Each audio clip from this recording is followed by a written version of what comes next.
Shalom, salam damai dan kebaikan bagi Bapak Ibu, Saudara dan Saudari, sahabat Sabda Saban Hari yang saya kasihi.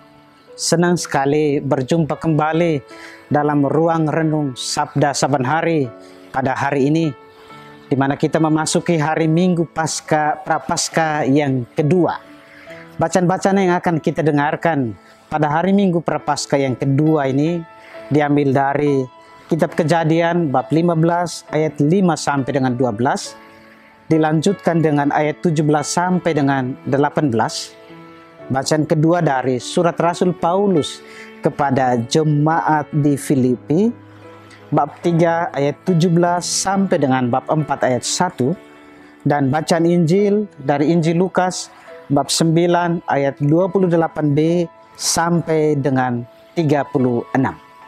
Nah, Bapak Ibu, Saudara dan Saudari, sahabat Sabda Saban Hari yang terkasih, mari siapkan hati dan diri untuk mendengarkan bacaan Injil dari Injil Suci menurut Lukas bab 9 ayat 28b sampai dengan 36.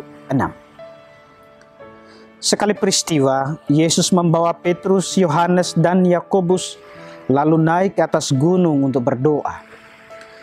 Ketika sedang berdoa, wajah Yesus berubah dan pakaiannya menjadi putih berkilau-kilauan. Dan tampaklah dua orang berbicara dengan dia, yaitu Musa dan Elia.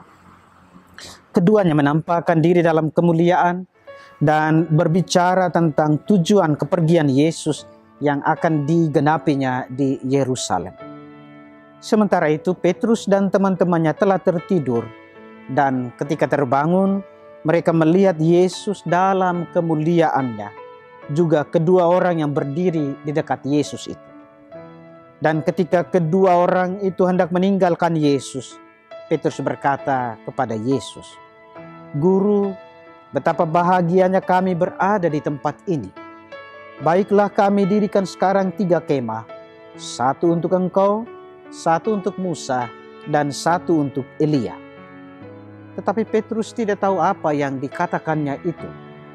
Sementara Petrus berkata demikian, datanglah awan menaungi mereka.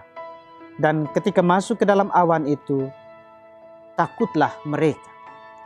Maka terdengarlah suara dari dalam awan itu yang berkata, "Inilah anakku yang kupilih, dengarkanlah dia." Ketika suara itu terdengar, tampaklah Yesus tinggal seorang diri. Murid-murid itu merahasiakan semua itu, dan pada masa itu mereka tidak menceritakan kepada siapapun apa yang telah mereka lihat itu. Demikianlah sabda Tuhan. Terpujilah Kristus. Bapak, Ibu, Saudara dan Saudari, sahabat Sabda Saban Hari yang terkasih, bacaan Injil yang kita dengarkan jelas buat kita bahwa Yesus menampakkan kemuliaannya di atas gunung dalam catatan Injil Lukas. Dalam pengetahuan iman Kristiani, gunung yang dimaksud adalah Gunung Tabor. Tetapi Injil Lukas tidak menguraikan secara jelas gunung yang dimaksud adalah Gunung Tabor. Tetapi Bapak, Ibu, Saudara dan Saudari, di hari Minggu Prapaskah yang kedua ini, kita kemudian diperdengarkan mengenai Yesus menampakkan kemuliaannya kepada para muridnya, Yohanes, Yakobus, dan Petrus sendiri. Wajah atau rupa wajah Yesus berubah dan pakaiannya berkilau-kilauan. Dia menampakkan kemuliaannya di hadapan para murid, dan di hadapan para murid pula dinyatakan kepada mereka 2 nabi besar dalam kitab suci perjanjian lama, yaitu Nabi Musa dan Nabi Elia. Bagaimana kita bisa kaitkan peristiwa penampakan kemuliaan Yesus dengan masa tobat ini? Dalam permenungan saya, Bapak, Ibu, Saudara dan Saudari, kiranya ada hubungan. Hubungannya itu kita ambil dari pernyataan Tuhan atau Bapa di sorga kepada para murid, yaitu, "Inilah anak yang kukasihi, dengarkanlah dia." Bagi saya masa tobat masa untuk membenahi diri ini juga adalah saat yang baik buat kita untuk mendengarkan Yesus. Kita harus buka hati dan diri kita. Kita harus buka telinga kita untuk mendengarkan Tuhan Yesus yang selalu berbicara kepada kita dalam banyak hal. Kita bisa mendengarkan Dia melalui setiap untaian doa yang kita lantunkan dengan penuh kepasrahan kepadanya. Kita juga bisa mendengarkan Dia melalui setiap firman-Nya yang kita baca dan kita renungkan. Juga kita bisa mendengarkan Dia dan memahami maksud Dia dalam berbagai pengalaman hidup kita.